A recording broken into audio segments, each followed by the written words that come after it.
Okay. Hi, everyone. My name is Whitney, and Vanessa and I are here today to tell you about our frame of reference.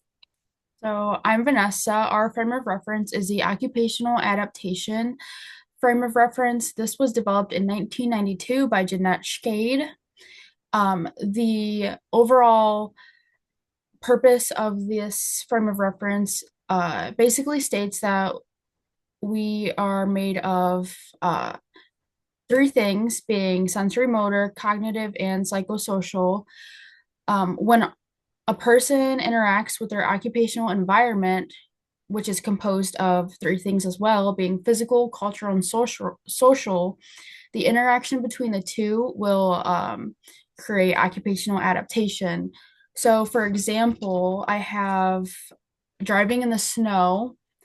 The environment will demand a change, a physical change, being like slippery roads, and the person will have an internal motivation of driving safely to school, which will lead to occupational adaptation. Another example I have is someone breaking maybe their right arm and they're right-handed.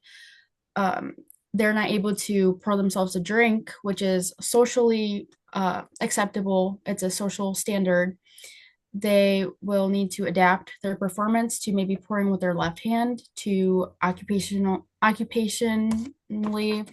adapt. Um, so a person will need that internal desire for adaptation, and then the environment will pressure that change. And we call this a press for mastery, which would be healthy functioning. So dysfunction in this model or frame of reference would be not learning to overcome those barriers, which would not be a press for mastery. You can take over. Okay. All right. So some intervention guidelines to keep in mind. So specific therapeutic techniques or strategies are environmental modification, role playing, client education, chunking, and occupation simulation.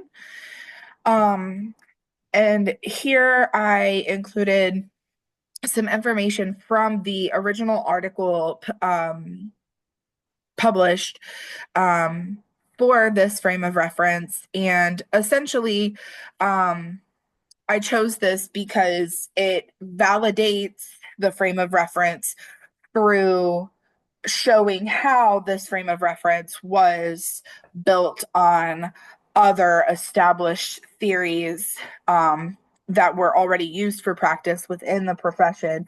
And essentially, this frame of reference takes all of the things that those different theories talk about in terms of adaptation and gives us one cohesive tool to utilize for patients who require adaptation to engage in meaningful occupations.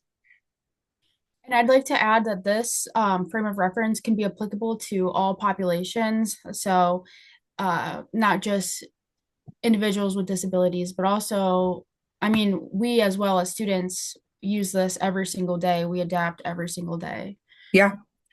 And adaptation is essential to occupational therapy. It's one of the key concepts that occupational therapy was built upon. So Mhm. this frame of reference will be very useful for us in our practice. All right. Thank you, everybody, for listening. And